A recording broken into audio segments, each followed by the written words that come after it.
উপস্থিত ঢাকা ৬-এর প্রিয় এলাকাবাসী, উপস্থিত মুরব্বীবর্গ, মা বোনেরা, উপস্থিত ভাইরা, আমার দলীয় সহকর্মীবৃন্দ এবং নেতৃবৃন্দ, আসসালামু আলাইকুম। আসসালামু আলাইকুম। কেমন আছেন আপনারা? আলহামদুলিল্লাহ। প্রিয় ভাই বোনেরা, আজ আমরা সকলে এখানে একত্রিত হয়েছি এই যে 12 তারিখে নির্বাচন, এই নির্বাচন উপলক্ষে আজ এই নির্বাচনী জনসভা। কিন্তু এই যে নির্বাচন হচ্ছে, যে নির্বাচনে ইনশাআল্লাহ বহু বছর পরে ঢাকা ৬-এর অধিবাসী সহ সমগ্র বাংলাদেশের মানুষ তাদের ইচ্ছা মতন স্বাধীন মতন ভোট দিতে পারবে। কিন্তু এই যে অধিকার, এই অধিকার আদায় করার জন্য গত 16 বছরে এই বাংলাদেশের বহু সন্তান আত্মত্যাগ করেছে, শহীদ হয়েছে, গুমের শিকার হয়েছে, খুনের শিকার হয়েছে, হাজার হাজার লক্ষ লক্ষ মানুষ গায়েবী মামলার অত্যাচার, গায়েবী মামলার শিকার হয়েছে। হয়তোবা এই জনসভার মধ্যেও বহু মানুষ আছেন যারা গায়েবী মামলার শিকার হয়েছে। দিনের পর দিন আদালতের বারান্দায় থাকতে হয়েছে, তা না হলে জেলখানায় থাকতে হয়েছে। এত ত্যাগ প্রতীক্ষার পরে এই নির্বাচনের অধিকার আদায় হয়েছে। যেই স্বৈরাচার মানুষের অধিকার লুট করে নিয়েছিল, মানুষের রাজনৈতিক অধিকার, কথা বলার অধিকার, ভোট প্রদানের অধিকার লুট করে নিয়েছিল, গত 2024 সালের 5ই আগস্ট ছাত্র অভ্যুত্থানের ফলে এই স্বৈরাচার এই দেশ ছেড়ে পালিয়ে যেতে বাধ্য হয়েছে। এখন প্রিয় ভাই বোনেরা, ভোট তো বাংলাদেশের মানুষ দিবে, কিন্তু ভোট দেওয়ার সাথে সাথেই আমাদের যেমন গণতন্ত্রের ভিত্তি আস্তে আস্তে শক্তিশালী হবে, কিন্তু একই সাথে আমাদেরকে শুধু ভোট দিলেই চলবে না, ভোট দেওয়ার সাথে আমাদেরকে দেশ গঠনের কাজে হাত দিতে হবে। এই যে আপনাদের সন্তান ইশরাক হোসেন, ধানের শীষের প্রার্থী ইশরাক হোসেন, তার হাতে আমি আজকে আনুষ্ঠানিকভাবে ধানের তারা বংশ পরস্পরায় তারা এই এলাকার আসছে। ভাই কথা শোনাকে, ভাই কথা শোন, কথা শোন, আগে কথা শোন, তাতে শোন। এই যে ইশরাক, শুধু ইশরাক না, ইশরাকের বাবা মরহুম সাদেক হোসেন খোকা, উনিও এই এলাকার মানুষের জন্য কাজ করেছিলেন, এলাকার মানুষের উন্নয়নের জন্য উনি কাজ করেছিলেন। ইনশাআল্লাহ ইশরাকও আপনাদের এলাকার সন্তান, ইশরাকও এই এলাকার মানুষের সমস্যার সমাধানে কাজ করবে, এলাকার মানুষের বিপদ আপদে থাকবে। এই যে ইশরাক একটু আগে তার বক্তব্যে বলল যে এই এলাকায় মানুষের হাসপাতাল প্রয়োজন, সরকারি হাসপাতাল প্রয়োজন। যে হাসপাতালটি আছে এটি প্রয়োজন না, এটাকে আরো বড় করতে হবে। ইনশাআল্লাহ বাংলাদেশের মানুষের সমর্থনে বিএনপি আগামী দিনে সরকার গঠন করলে আমরা আপনাদের যে সরকারি হাসপাতাল আছে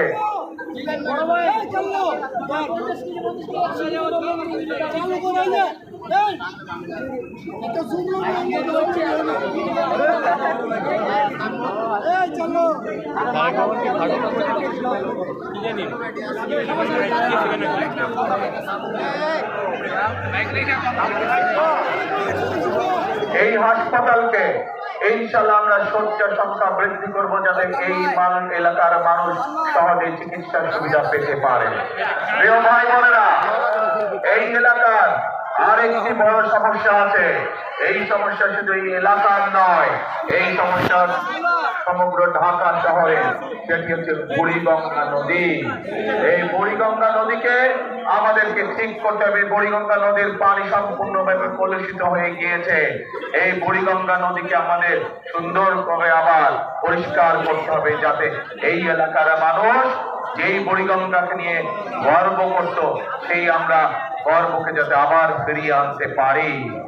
প্রিয় ভাই বোনেরা, এই এলাকার আরেকটি সমস্যা আছে, সেই সমস্যাটি হচ্ছে এলাকার মানুষের কর্মসংস্থানের সমস্যা।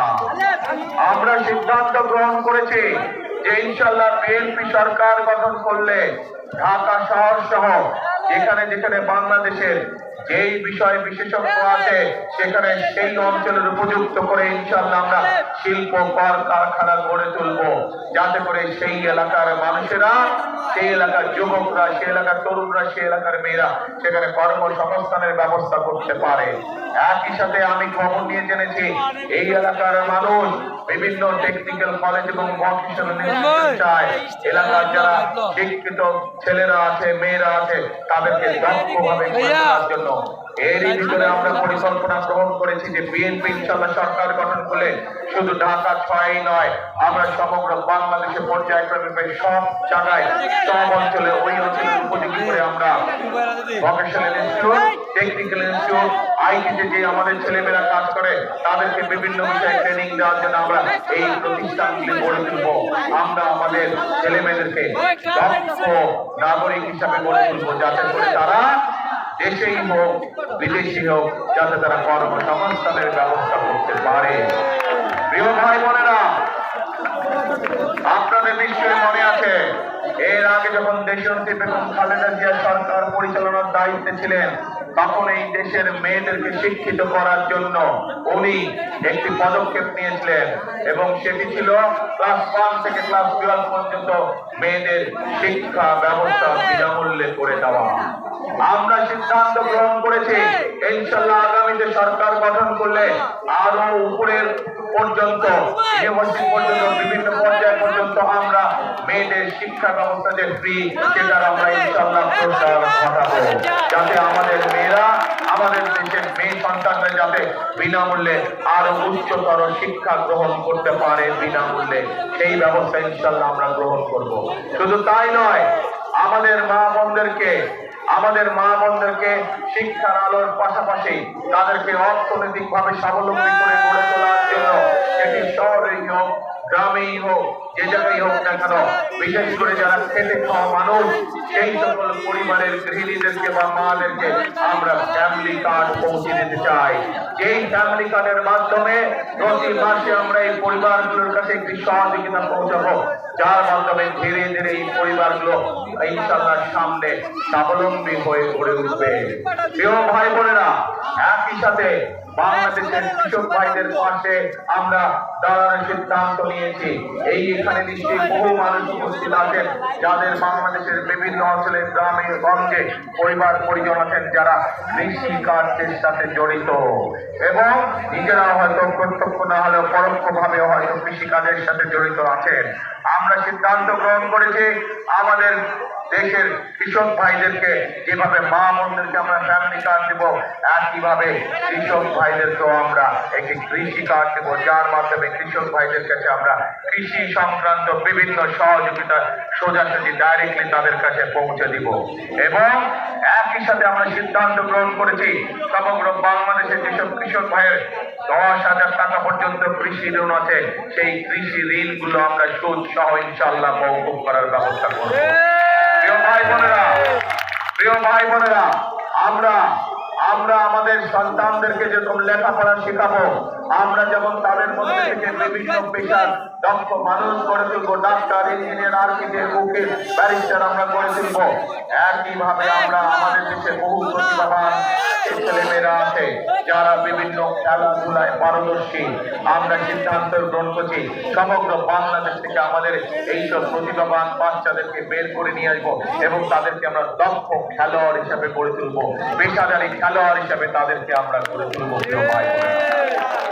প্রিয় ভাই বোনেরা, নিশ্চয়ই আপনারা এর মধ্যে শুনেছেন বিএনপি দেশ গঠনের জন্য বিভিন্ন পরিকল্পনা গ্রহণ করেছে। আজ একটু আগে যে বক্তব্যের মধ্যে আমি আপনাদেরকে বললাম যে 12 তারিখে নির্বাচন শুধু সঠিক মানুষ নির্বাচন করার দিন নয়, 12 তারিখ হচ্ছে একই সাথে আমাদের দেশ গঠনের নির্বাচন। প্রিয় ভাই বোনেরা, দেশকে যদি গঠন করতে হয়, এই যে যতগুলো সমস্যা আমরা এই এলাকার জন্য, এই সমস্যাগুলো যদি সমাধান করতে হয়, তাহলে আমাদেরকে সঠিক ব্যক্তি এবং সঠিক রাজনৈতিক দলকে বাছাই করে নিতে হবে। এই মুহূর্তে বাংলাদেশে যে রাজনৈতিক দলগুলো আছে, সেই রাজনৈতিক দলগুলোর মধ্যে একমাত্র বিএনপি হচ্ছে সেই রাজনৈতিক দল যাদের দেশ গঠনের পরিকল্পনা রয়েছে। এই মুহূর্তে তার মধ্যে বিএনপি হচ্ছে একমাত্র রাজনৈতিক দল, যেই রাজনৈতিক দলের কাছে মানুষের ভাগ্য পরিবর্তনের কর্মসূচি রয়েছে, প্রিয় ভাই বোনেরা। এবং শুধু পরিকল্পনায় নয়, শুধু কর্মসূচি নয়, বিএনপি হচ্ছে একমাত্র রাজনৈতিক দল অতীতে দেশ পরিচালনার অভিজ্ঞতা রয়েছে যাদের। বিএনপি ছাড়া এই মধ্যে আর কোন রাজনৈতিক দল নেই যাদের দেশ পরিচালনার অভিজ্ঞতা রয়েছে। প্রিয় ভাই বোনেরা, আজকের এই জনসমাবেশে বহু মুরব্বী উপস্থিত আছেন। মুরব্বীদের খেয়াল আছে দেশ স্বাধীনের পরে যারা দেশ পরিচালনা করেছিল তারা কিভাবে দেশের আইন শৃঙ্খলা পরিস্থিতির অবনতি করেছিল। এই মুরব্বীদের সেই অভিজ্ঞতা আছে যে দেশ স্বাধীনের পরে যারা দেশ পরিচালনা করেছিল কিভাবে দেশকে দুর্ভিক্ষের দিকে তারা ঠেলে দিয়েছিল, ফলে লক্ষ লক্ষ মানুষ সেদিন না খেয়ে ৭৪ সালে মারা গিয়েছিল। কিন্তু পরবর্তীতে যখন রাষ্ট্রপতি জিয়াউর রহমান দেশ পরিচালনার দায়িত্ব পেলেন, উনি শুধু দুর্ভিক্ষের হাত থেকে দেশকে রক্ষা করলেন না, বরং শহীদ রাষ্ট্রপতি জিয়াউর রহমান সেদিন বাংলাদেশে দ্বিগুণ খাদ্য উৎপাদন করেছিলেন, বরং খাদ্য রপ্তানি করা হয়েছিল এই বাংলাদেশ থেকে। শুধু তাই নয়, কঠোর হস্তে শহীদ রাষ্ট্রপতি জিয়াউর রহমান সেদিন বাংলাদেশের আইন শৃঙ্খলাকে রক্ষা করেছিলেন। প্রিয় ভাই বোনেরা, পরবর্তীতে যখন দেশীয় বেগম খালেদা জিয়া দেশের দায়িত্বভার পান ৯০ স্বৈরাচার আন্দোলনের পরে, সেই সময় দেশের কলকারখানা স্থাপনের মাধ্যমে, দেশের জনগণের কর্মসংস্থানের মাধ্যমে আন্তর্জাতিক ভাবে দেশনেত্রী খালেদা জিয়া বাংলাদেশের জন্য উপাধি এনেছিলেন এমার্জিং টাইগার হিসাবে। সারা বিশ্ব সেদিন স্বীকার করে নিয়েছিল যে বেগম খালেদা জিয়া, দেশনেত্রী খালেদা জিয়া বাংলাদেশকে অর্থনীতিকে শক্তিশালী ভাবে গড়ে তুলেছিল, বাংলাদেশে কর্মসংস্থানের ব্যবস্থা করেছিল বাংলাদেশের মানুষের জন্য, এবং হাজার হাজার মিল কলকারখানা সেদিন স্থাপিত হয়েছিল বাংলাদেশের এই মাটিতে। শুধু তাই নয়, প্রিয় ভাই বোনেরা, ৯৬ সালে যখন এই যে যেই স্বৈরাচার ৫ই আগস্ট দেশ ছেড়ে পালিয়ে গিয়েছে, আমরা দেখেছি বিগত ১৬ বছর ধরে বাংলাদেশে মেগা মেগা প্রজেক্ট হয়েছে এবং এই মেগা প্রজেক্টের অন্তরালে মেগা দুর্নীতি স্থান করে নিয়েছিল। আমরা দেখেছি এই অন্তর্বর্তীকালীন সরকারের সময় মানুষের সামনে তথ্য প্রকাশ করা হয়েছে যে স্বৈরাচার পালিয়ে গেছে তাদের সময় প্রতি বছর $১৬ বিলিয়ন করে এই দেশ থেকে পাচার করে দেওয়া হতো। এই স্বৈরাচারের দল যখন ৯৬ সালে ক্ষমতায় আসে, ক্ষমতা আসার পরে তারা বাংলাদেশে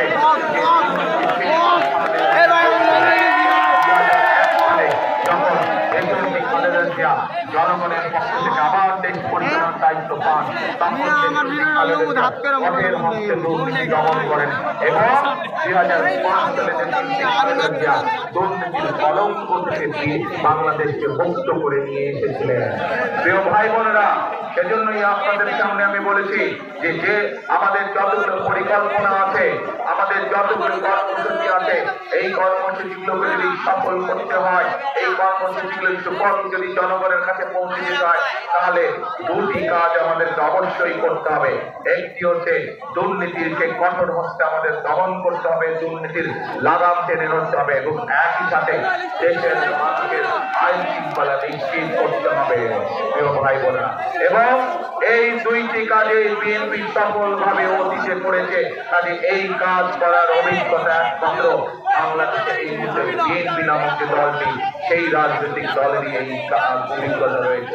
প্রিয় ভাই বোনেরা, আজ আমাদের সামনে বহু সমস্যা, দেশের অর্থনীতি আমাদের ভেঙে পড়েছে, দেশের স্বাস্থ্য ব্যবস্থা আমাদের ভেঙে পড়েছে, দেশের শিক্ষা ব্যবস্থা আমাদের ভেঙে পড়েছে, বাংলাদেশের কোটি কোটি মানুষ আর কোটি কোটি তরুণ, কোটি কোটি যুবক আর বেকার হয়ে বসে আছে, তাদের কর্মসংস্থানের প্রয়োজন।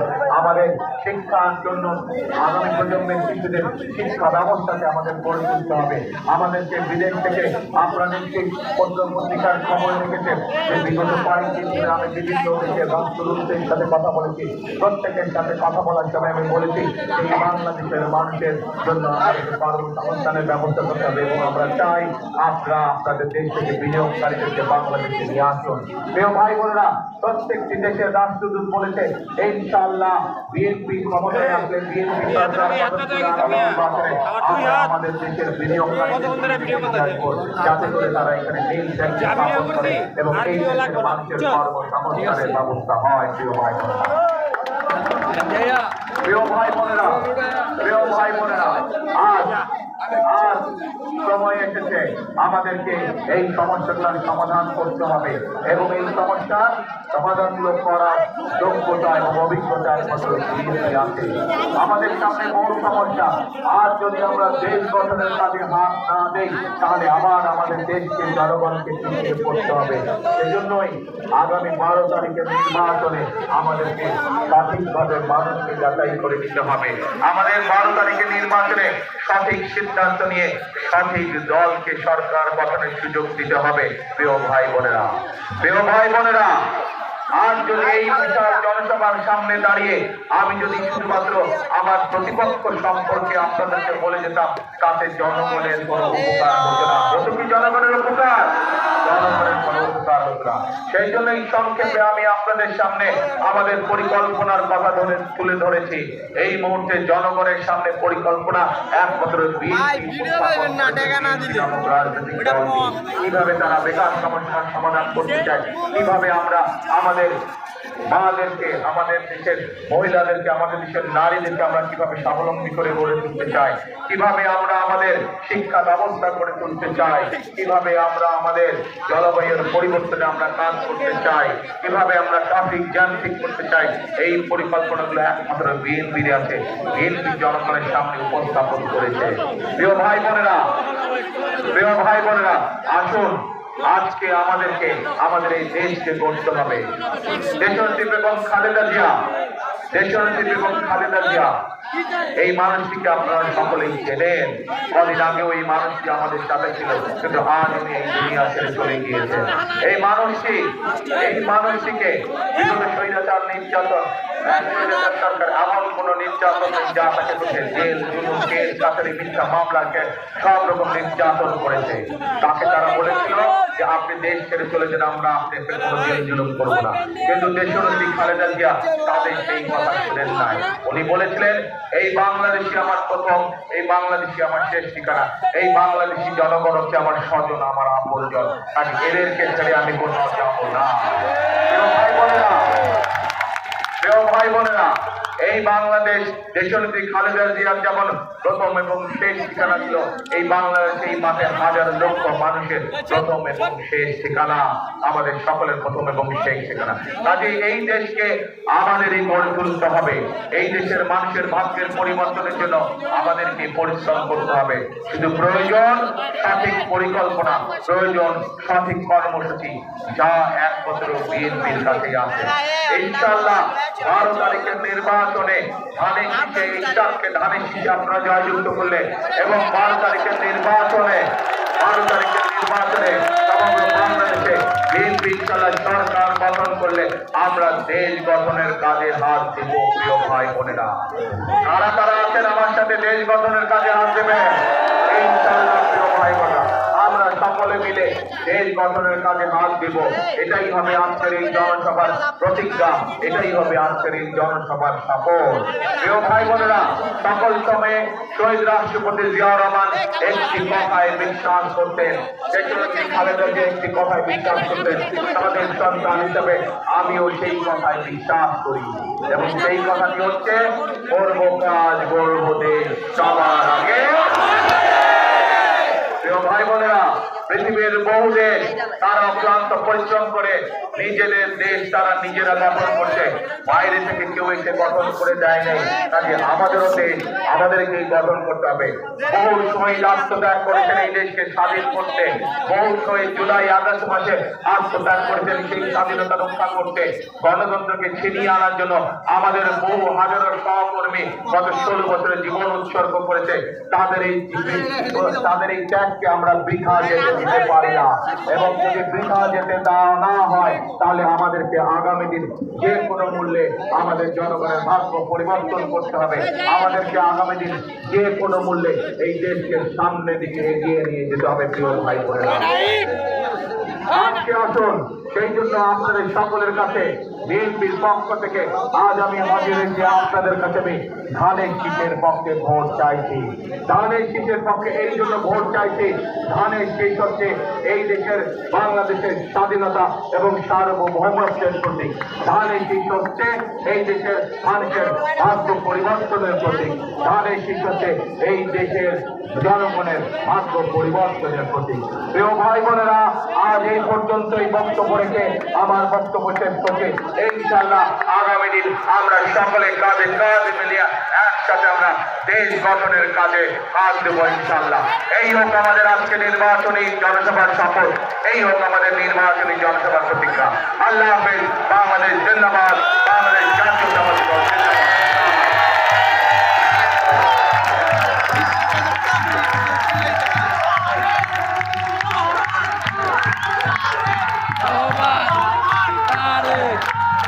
Omar!